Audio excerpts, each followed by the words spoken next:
महाराष्ट्रामध्ये मराठेतर ओबीसी आरक्षणावर गोंधळ माजवून महाराष्ट्र शासनानं 2 महत्त्वाचे निर्णय पारित करून घेतलेत। याकडे या महाराष्ट्रातील ओबीसी समाजाचं लक्ष नाही। अनुसूचित जाती जमाती आदिवासी मागासवर्गीय मुस्लिम यांनी याकडे अत्यंत डोळसपणे लक्ष देण्याची गरज आहे। मराठा आणि मराठेतर आरक्षणाचा वाद पेटवत असताना आमच्या नागपूरच्या संविधान चौकामध्ये खेडूला कुणबी आणि अखिल भारतीय कुणबी समाजाच्या वतीनं धरणे आंदोलन चालू आहे आणि त्याला इतर ओबीसी संघटनांनी समर्थन दिलं आहे। हे आंदोलन यासाठी आहे की मराठा हा संपन्न वर्ग आहे आणि खेडूला कुणबी हा अत्यंत मागास आहे सामाजिक शैक्षणिक आर्थिकदृष्ट्या। म्हणून मराठ्यांना ओबीसीचं प्रमाणपत्र किंवा कुणबीचं प्रमाणपत्र देऊन आमच्यात सामील करू नये अशी त्यांची मागणी आहे। आणि महाराष्ट्रामध्ये जरांगे पाटलाच्या उपोषणानं आमरण उपोषणानं प्रचंड रान पेटवलं। सगळी यंत्रणा सगळ्या लोकांचं लक्ष जरांगे पाटलांच्या त्या उपोषणावर केंद्रित झालं। सन्माननीय मुख्यमंत्री एकनाथजी शिंदे यांनी येऊन जरांगे पाटलांचं उपोषण सोडविलं आणि 40 दिवस मराठा आरक्षणासाठी मागून घेतलेत। या गोंधळामध्ये महाराष्ट्र शासनानं 2 महत्त्वाचे GR पारित केलेत आणि हे दोन्हीही GR बहुजन समाजाचा गळा दाबणारे आहेत। पहिला GR 62,000 सरकारी शाळा खाजगी कंपन्यांना देण्याचा करार, खाजगी कंपन्यांना देण्याची सहमती महाराष्ट्र शासनानं दिलेली आहे। आश्चर्य असं की सन्माननीय उपमुख्यमंत्री फडणवीस साहेबांची विचारधारा केंद्रात ठरते, भाजपाची एक विचारधारा आहे, ते खाजगीकरण प्रायव्हेटायझेशन याचे पुरस्कर्ते आहेत। परंतु महाराष्ट्राचे मुख्यमंत्री सन्माननीय एकनाथजी शिंदे आणि उपमुख्यमंत्री अजित पवार साहेब हे महात्मा ज्योतिबा फुले, छत्रपती शाहू महाराज, डॉक्टर बाबासाहेब आंबेडकर यांच्या विचारांशी जुळलेले आहेत असं आपण जर मानलं तर यांनीही याला सहमती दिलेली आहे। ज्या महात्मा ज्योतिबा फुल्यांनी, ज्या छत्रपती शाहू महाराजांनी, ज्या डॉक्टर बाबासाहेब आंबेडकरांनी शिक्षण हे बहुजन समाजाच्या उद्धाराचं हत्यार मानलं, आता तेच हत्यार खाजगी कंपन्यांना देऊन टाकले। 62,000 या महाराष्ट्रातील सरकारी शाळा खाजगी कंपन्यांना जातील। खाजगी कंपन्यांचे कायदे तयार आहेत। या कायद्यानुसार एकदा खाजगी कंपनी शाळा चालवायला जर घेतली तर त्यामध्ये महाराष्ट्र शासनाच्या शिक्षण विभागाचे किंवा नोकरी भरतीचे नियम लागू होत नाही, तिथं आरक्षण लागू होत नाही, तिथं रोस्टर लागू होत नाही आणि खाजगी कंपन्या ज्या शाळा चालवत असतील त्यांचे नियम तयार करण्याची मुभा त्यांना आहे आणि ते जे नियम करतील त्याच्यात महाराष्ट्र शासनाला किंवा शासनाला हस्तक्षेप करता येत नाही। मग पगार किती असेल ते ठरवतील, कंत्राटी पद्धतीनं शिक्षक भरती करतील, त्या कंत्राटाची मुदत 5 वर्ष 2 वर्ष 3 वर्ष 10 वर्ष जे काही असेल ते ठरवण्याची जबाबदारी कंपनीची। यात शासनाला हस्तक्षेप करता येत नाही। GPF नसेल, पेन्शन नसेल। एक लक्षात घ्या केवढा मोठा घोळ घातलेला आहे। आम्ही सगळे ओबीसी भांडत आहोत महाराष्ट्रामध्ये आपापलं आरक्षण वाचवण्यासाठी। महाराष्ट्र सरकारनं मागच्या दारानं GRच आणलं की 62,000 म्हणजे एका शाळेमध्ये किमान जर 10 शिक्षक जर आपण निश्चित केले तर 62,000 शाळांमध्ये 62,000 शाळांमधले सगळे शिक्षक हे आता खाजगी कंपन्यांचे नोकर असतील। आणि ह्या कंपन्या कुणाच्या? या कंपन्या आमदारांच्या, खासदारांच्या। यांनी आधीच या कंपन्या रजिस्टर्ड करून ठेवलेल्या आहे। आम्ही गुंतलो होतो मराठेतर आंदोलनामध्ये आरक्षण मिळावं की न मिळावं याच्यासाठी आणि यांनी हा कायदा पारित करून टाकला, हा GR पारित करून टाकला। जे कंपन्या आहेत या कंपन्या शासनाच्या 62,000 शाळा दत्तक घेणार आहे। म्हणजे काय करणार आहेत? म्हणजे शासन जागेसह, त्याच्या आवारासह, क्रीडांगणासह, त्या वास्तूसह त्या कंपन्याला देऊन टाकणार आहेत। मग त्या कंपन्या तिथं चांगलं सुशोभीकरण करणार आहे, बाथरूम चांगले बनवतील, पंखे नवीन लावतील, वगैरे वगैरे वगैरे सोयी सुखसोयी सगळ्या उपलब्ध करून देतील। मग प्रवेश फी ठरवण्याची जबाबदारी कोणाची? प्रवेश फी ठरविण्याची जबाबदारी कंपनीची। कंपनी ठरवेल त्या प्रवेशामध्ये, त्या प्रवेश फीमध्ये बहुजन समाजाच्या पोराला किंवा कोणालाही प्रवेश घ्यावा लागेल आणि कोणत्याही कोर्टामध्ये दाद मागता येणार नाही कंपनीच्या त्या कायद्याच्या विरोधात। मित्रांनो, केवढा मोठा घोड आणि केवढा मोठा गळा दाबण्याचं हा GR आहे हे लक्षात घ्या।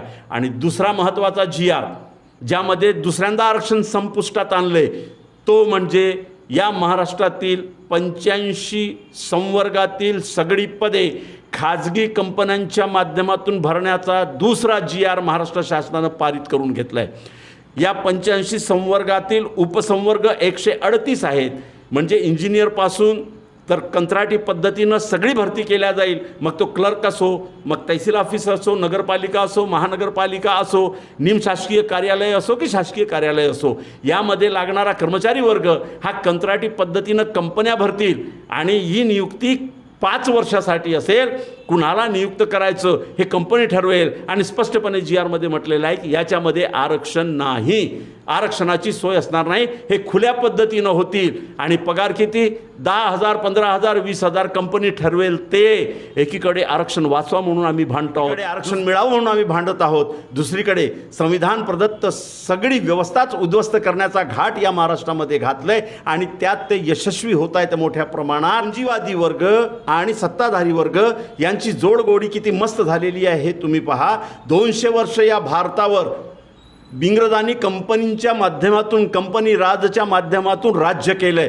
तीच प्रतिकृती नेमकी या भारतामध्ये, या महाराष्ट्रामध्ये आता अस्तित्वात यायला लागली। म्हणून बहुजन समाजातील 18 पगड जातींच्या लोकांनी, सगळ्या आदिवासी, मुस्लिम, अनुसूचित जाती जनजातीच्या लोकांनी या दोन्ही GRच्या विरोधात मोठं रान पेटवलं पाहिजे।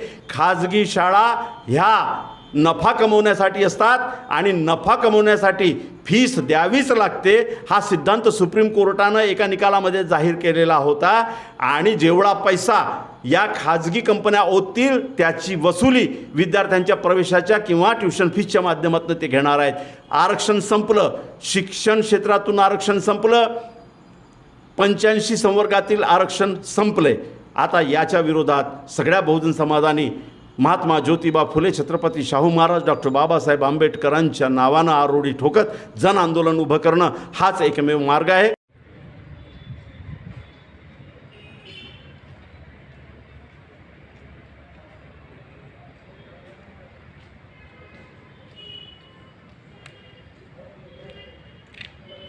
पगारी करीत नाही ते, महागाई गेल्यावर घरला येऊ नका म्हणते ते, त्यांचं सुपरवायझर अंगावर येतात। कुणाला पैसे मागायला गेलो जाऊ? कशाचे पैसे? कामाचे पैसे कशाचे? नगरपालिकेच्या। कोणत्या नगरपालिका? कंत्राटदाराकडे। नगरपालिका कोणती? भूम, परंडा, वाशी? उस्मानाबाद। काय झाले? काय पगारी बी करीत नाही ते, कामाला येऊ नका म्हणजे ते 4-5 महिने झालं। हा, घरी बी यायचं नाही म्हणजे ते ऑफिसवर यायचं नाही। नगरपालिकेत गेल्यावर मॅडम म्हणजे आमच्याकडे येऊ नका, गुत्तेदाराकडे जावं। किती महिने झालं काम बंद आहे? महिना झाला काम बंद आहे, 4-5 महिने झालं पगारी नाही त्या। हा, हिसाब काढा म्हणले, हिसाब काढला, असं राखी पौर्णिमाचा बसला, हिसाब काढून पगारी केला नाही, पैसे दिले नाही ते। ह्याच्या अगोदर गुत्तेदाराच्या विरोधात आंदोलन केलेल्या नागरिकांना काढण्यात आलं, कामावरून कमी केले। कामावर येऊ नका म्हणलं मालक, कामाला येऊ नका म्हणलं, घरला आलं तर कामाला यायला काढून टाक चला म्हणलं। आता काय केलंय? आता घरी हवा आणि आता काय केले ते कलेक्टर ऑफिसला? आता नियोजित द्यायला कुणाला? साहेबाला, कलेक्टर साहेबाला। काय म्हणले? काय म्हणलं ते, शिव मॅडमला बोला, साहेबाला बोला म्हणलं, ती बोलू देत नाही ती। पुढं काय करणार आता? आता उपोषणाला बसणार कुठं? तिथं कलेक्टर ऑफिसला। नाव सांगा. संगीता काका कांबळे। दुसरं कोण बोलतंय का अजून?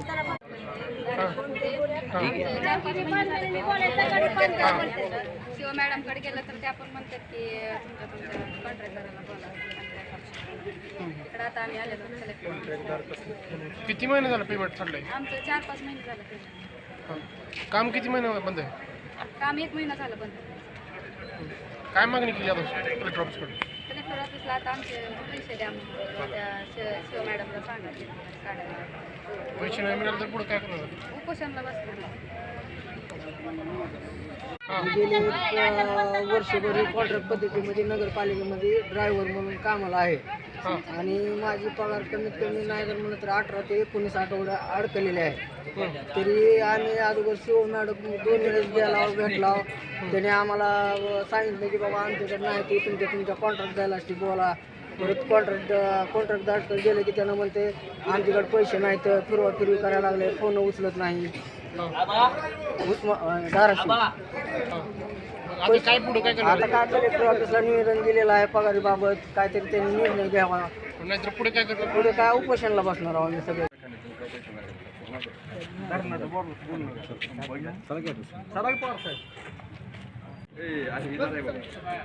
बाळासाहेब ठाकरे पक्षाच्या वतीनं माननीय जिल्हाधिकारी यांना निवेदन दिलेलं आहे की शहरामध्ये घाणीचं साम्राज्य झालेलं आहे. नगरपालिका प्रशासनाचा अगदी ढिसाळ कारभार आहे, नियोजन शून्य कारभार आहे. 2-2 महिने नाली काढली जात नाही शहरामधली. 2-2, 3-3 महिने घंटागाडी प्रभागामध्ये कुठल्या येत नाही. आणि याच्यामुळं नाली सफाई न केल्यामुळं नालीमध्ये घाण साचल्यामुळं डासांचा प्रादुर्भाव वाढलेला आहे. शहरामध्ये कोविडच्या काळामध्ये जशी परिस्थिती होती शहराची, तशी शहराची परिस्थिती आज पूर्ण शहरामध्ये डेंग्यूची रुग्ण आढळत आहेत. प्रत्येक घरामध्ये 2-3 पेशंट आहेत डेंग्यूचे. याच्याकडे पूर्णतः नगरपालिकेचं दुर्लक्ष आहे. आम्ही मागणी केलेली आहे की नगरपालिकेने तात्काळ शहरामध्ये पूर्ण धूर फवारणी आणि औषध फवारणी करावी व स्वच्छतेच्या बाबतीत नगरपालिका 2-2, 3-3 महिने घंटागाडी येत नाही, नाली सफाई होत नाही. तसेच ऐन सणासुदीच्या काळामध्ये गणपती सण चालू आहे आणि लक्ष्मी सण झाला, येणारा दसरा आणि दिवाळी याच्यामध्ये शहरातील ज्या स्ट्रीट लाईट पददिवे आहेत ते पूर्णतः बंद आहेत. काही ठिकाणी चालू आहेत ते 24 तास चालू राहतात आणि ज्या ठिकाणचे बंद आहेत त्याच्यासाठी नवीन मेंटेनन्स करण्यासाठी यांच्याकडे साहित्य नाही. आणि जे पण बंद चालू करण्यासाठी जे मनुष्यबळ पुरवठा असतो ते पण कर्मचारी आज नगरपालिकेकडे नाहीत. म्हणजे शहरामध्ये ऐन सणासुदीच्या काळामध्ये शहर अंधारात राहत आहे, नागरिकांना अंधाराचा त्रास सहन करावा लागत आहे. यासाठी आम्ही आज माननीय जिल्हाधिकाऱ्याला, या जिल्ह्याचे लोकप्रिय खासदार ओमदादा राजे निंबाळकर, या मतदारसंघाचे लोकप्रिय आमदार कैलासदादा पाटील, या नगरीचे माजी नगराध्यक्ष नंदुबाई राजे निंबाळकर यांच्या मार्गदर्शनाखाली या ठिकाणी आम्ही निवेदन दिलेलं आहे. येत्या 8 दिवसामध्ये या शहरातील पतदिव्याची समस्या दूर करावी, तसेच जे घाणीचं साम्राज्य वाढलेलं आहे ते येत्या 8 दिवसामध्ये दूर करावं, अन्यथा शिवसेना पक्षाच्या वतीनं आम्ही आंदोलन करण्याचा इशारा दिला. गेल्या वारीला पण आपण आंदोलनाचा इशारा दिला होता, पण त्यानंतर कुठलं काय आंदोलन झालं? शिवसेना पक्ष या शहरामध्ये एकमेव पक्ष आहे, शिवसेना उद्धव बाळासाहेब ठाकरे. ह्या जनतेच्या आंदोलनासाठी आम्ही शिवसेना पक्षाच्या वतीनं शहरामध्ये चिखल झाला होता. आम्ही 1 तास पूर्ण त्या चिखलामध्ये आमच्या शिवसेना पक्षाचे सर्व पदाधिकारी कार्यकर्ते बसलो. त्या आंदोलनाची दखल घेऊन प्रशासनानं शहरामध्ये ज्या ज्या ठिकाणी चिखल झाला त्या ठिकाणी तात्काळ रस्त्याचं काम चालू केलं. आपल्या खासदारांनी नगरपालिकेच्या मुख्य अधिकारी यांना सांगितलं होतं की टेंडर काढा आणि ज्या व्यक्तीचं पहिलं टेंडर होतं त्याला देऊ नका आणि त्याचं बिल काढू नका. त्याचं बिल पण काढलेलं आहे आणि त्यालाच रिटेंडर केलेलं आहे. आम्ही त्यांना मुदतवाढ दिलेली आहे. आम्ही या ठिकाणून आता कलेक्टर साहेबांना ती बाब कानावर घातलेली आहे. कलेक्टर साहेबांनी सांगितलेलं आहे की त्याच्यावर तात्काळ कारवाई करण्यात येईल. आम्ही या ठिकाणाहून आम्ही आता मुख्याधिकारी मॅडम यांना भेटायला जात आहोत. आम्ही त्यांच्याशी या बाबतीत चर्चा करणार आहोत. अजून एक जण घ्या.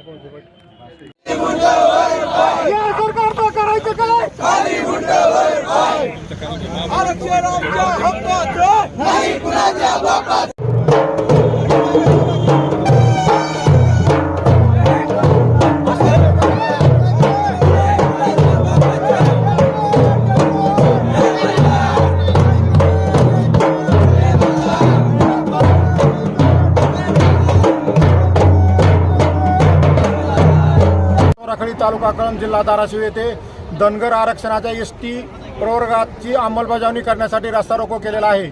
तसेच आमचे समाज बांधव चोंडी येथे 20 दिवसापासून आमरण उपोषण करीत आहेत.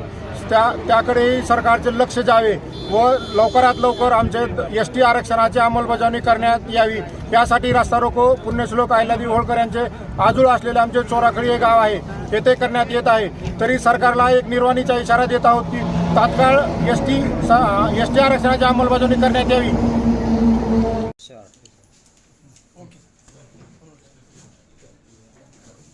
आपल्याकडं सर्वांना माहीत आहे की ऑगस्टमध्ये खूप कमी पाऊस झाल्यामुळं मोठ्या प्रमाणामध्ये सोयाबीन या पिकाचं नुकसान झालेलं आहे. त्यामध्ये आपण ऑगस्टमध्ये जे काही हंगामामध्ये नुकसान होत आहे त्याच्या आधी आपण एकूण 57 पैकी 40 मंडळाची अधिसूचना 25% अग्रिमासाठी यापूर्वीच काढली होती आणि त्याच्यानंतर 17 मंडळाची अधिसूचना काढलेली आहे. या 25% अग्रिमाचा पाठ सोडल्यानंतर आता आपल्याकडं पावसाळा सुरुवात झालेली आहे आणि या 25% अग्रिमाच्या माध्यमातून शेतकऱ्यांना जी रक्कम मिळणार आहे त्या वितरित रक्कम मिळण्यासाठी आत्ता म्हणजे आपला जो काही 15 ऑक्टोबर हा हार्वेस्टिंग पिरियड आहे त्याच्या अगोदर 15 दिवस म्हणजे 30 सप्टेंबरपर्यंत आपल्याला पूर्वसूचना देणं अपेक्षित आहे. त्यामुळं शेतकऱ्यांना आव्हान आहे की जर आपल्या इकडे पाऊस झाला असेल आणि त्या पावसामुळे आपलं नुकसान झालं असं आपल्याला वाटत असेल तर विमा कंपनीला एकतर त्यांच्या ईमेल आय डीवर, दुसरा आम्ही टोल फ्री क्रमांक प्रसिद्ध केलेला आहे त्या टोल फ्री क्रमांकावर, तिसरा एक क्रॉप इन्शुरन्स ॲप आहे गुगल प्ले स्टोरवरून डाउनलोड करतो आपण त्याच्यावर किंवा एक व्हॉट्सअप नंबर विमा कंपनीने POच्या माध्यमातून एक प्रसिद्ध केलेला आहे त्याच्यावर आणि ज्या शेतकऱ्यांना हे चारही शक्य नाही तर त्या शेतकऱ्यांनी एकतर तालुक्याची विम्याचे ऑफिस असतील किंवा तालुका कृषी अधिकाऱ्यांचं ऑफिस असेल या ठिकाणी जरी 72 तासाच्या आत तक्रार केली तर निश्चितपणे अशा शेतकऱ्यांचं स्थानिक आपत्तीमध्ये पंचनाम्याच्या आधारे नुकसान मिळण्यास ते पात्र राहतील. त्यामुळं आज कृषी विभागामार्फत आणि पूर्व जिल्हा प्रशासनामार्फत मी सर्व शेतकऱ्यांना आवाहन करतो की आपल्या पूर्वसूचना आपण वेळेत द्याव्या. जर आपण त्याच्यानंतर पूर्वसूचना दिल्या असतील किंवा थोडक्यात 1 ऑक्टोबरनंतर आपलं जर नुकसान झालं असेल तर त्याच्यामध्ये परत 50% भारांकनाचा विषय येतो आणि 15 ऑक्टोबरनंतर जर आपण काढणी पश्चात नुकसान जर आपण म्हणतो पोस्ट हार्वेस्ट तर त्याच्यामध्ये जर आपण नुकसान याच्या पूर्वसूचना दिल्या तर मात्र ज्या प्रमाणात नुकसान होईल म्हणजे 100% सुद्धा आपल्याला पीक विमा मिळू शकतो. त्यामुळं शेतकरी बांधवांना माझी एवढीच विनंती राहील की जसं जसं आपलं नुकसान होईल त्या प्रमाणामध्ये त्यावेळेस आपण 72 तासाच्या आतमध्ये विमा कंपनीला आपली पूर्वसूचना द्यावी. सर, शेतकऱ्याचा संभ्रम असा आहे की 25% ॲग्रीमध्ये आपण बसलो आहे म्हणजे उर्वरित 75% विमा मिळेल. नेमका शेतकऱ्यांचा संभ्रम काय आहे, त्यांच्यासाठी आपली काय सूचना असतील? ज्या शेतकऱ्यांना 25% अग्रिमेंट थोडक्यात जी महसूल मंडळामध्ये आपण 25% अग्रिमेंटची अधिसूचना काढलेली आहे त्यांना जी काही 25%ची रक्कम मिळेल त्याच्यानंतर बऱ्याच शेतकऱ्यांचा असा संभ्रम आहे की 75% रक्कम नंतर मिळणार. परंतु 75% रक्कम ही पीक कापणी प्रयोगाच्या आधारे जी काही नुकसान भरपाई उंबरठ उत्पन्नाच्या तुलनेमध्ये येईल त्याच्या अगेन्स्ट मिळणार आहे. त्यामुळं जी तुमची विमा काढताना जी काही विमा संरक्षित रक्कम आहे त्याच्या 75% अमाऊंट मिळणार नाही. 25% जी आहे त्याच्या अगेन्स्ट जेवढी राहिलेली आहे अमाऊंट ती अमाऊंट जर तुमचं पीक कापणी प्रयोगाच्या याच्यामध्ये जर उत्पन्न कमी आलं तरच ती मिळणार आहे. त्यामुळे हा एक संभ्रम सर्व शेतकरी बांधवांनी दूर करावा. सर, आता 25% ॲग्रीमसाठीची 40 मंडळाची सरासरी रक्कम किती आहे? 25% अग्रिमेमध्ये एकतर उंबरठ उत्पन्नाच्या तुलनेमध्ये जर नुकसान झालं असेल तर त्याच्यामध्ये त्या कॅल्क्युलेशनच्या आधारे ती रक्कम मिळते आणि आपण 100% सर्व मंडळामध्ये जो काही क्रायटेरिया आहे मागच्या 7 वर्षाच्या सरासरीच्या 50%पेक्षा जास्त नुकसान असेल तर अशा सर्व मंडळ विमा कंपनीने 40 जी आहेत ती पात्र ठरवलेली आहेत. इतरही 17 मंडळामध्ये आहेत त्यातसुद्धा आपण 50%पेक्षा जास्त नुकसान झालेलं आहे असं शासनालाही कळवलेलं आहे आणि विमा कंपनीने अधिसूचना देऊन कळवलेलं आहे. त्यामुळं प्रत्येक महसूल मंडळामध्ये वेगवेगळी रक्कम येईल परंतु साधारणतः एक 4,500 ते 6,000पर्यंत त्या दरम्यान कदाचित 25%पर्यंतच्या रक्कमेचं कॅल्क्युलेशन होऊ शकतं. सर, हा विम्याचा जो प्रश्न आहे तो सततचा आहे आणि त्या संदर्भात शेतकऱ्यांना समुपदेशन करण्यासाठी कार्यशाळा घेतल्या गेल्यात का किंवा तसं घेणं अपेक्षित आहे तसं होताना दिसत नाही? नाही, एकतर सुरुवातीला म्हणजे आपण ज्यावेळेस विमा भरायला सुरुवात होते त्याच वेळेस एकतर म्हणजे आपल्या मीडियाच्या माध्यमातून आपण त्या तारखेचे डेट प्रसिद्ध करत असतो. याच्याशिवाय जे आता मी काढणी पश्चात नुकसान असेल अशा वेगवेगळ्या योजना आहेत त्या प्रेस नोटच्या माध्यमातून प्रसिद्ध करत असतो. शिवाय सुरुवातीलाच विमा कंपनीच्या माध्यमातून 8 चित्ररथ आपण जिल्ह्यामध्ये फिरवले होते की ज्या माध्यमातून नेमकं विमा भरावा कसा आणि विमा भरल्यानंतर नुकसान भरपाई कशा पद्धतीने मिळते किंवा आता जे टोल फ्री नंबर सांगितले किंवा व्हॉट्सअप नंबर सांगितले आहे त्याही वाहनावर होते किंवा स्पीकरवर होते. अशा माध्यमातून सर्व ठिकाणी प्रचार प्रसिद्धी केलेली आहे आणि ते विमा कंपनीचं काम आहे की म्हणजे विमा जास्तीत जास्त शेतकऱ्यांचा उतरून जास्तीत जास्त शेतकऱ्यांना हे नियम जे आहेत ते माहिती करून घ्यावे. याच्याशिवाय जे आपला विमा भरल्यानंतर आपल्याला जे ॲप्लिकेशन मिळतं म्हणजे थोडक्यात रिसिप्ट मिळते पोच मिळते त्याच्यावर सुद्धा अशा सूचना नमूद केलेल्या आहेत. सर, 72 तासाचं इंटिमेशन किंवा प्रत्येकाकडे व्हॉट्सअप सोशल मीडिया नसतं बरोबर त्या संदर्भात नेमकं काय नाही प्रत्येकाला वाचता येत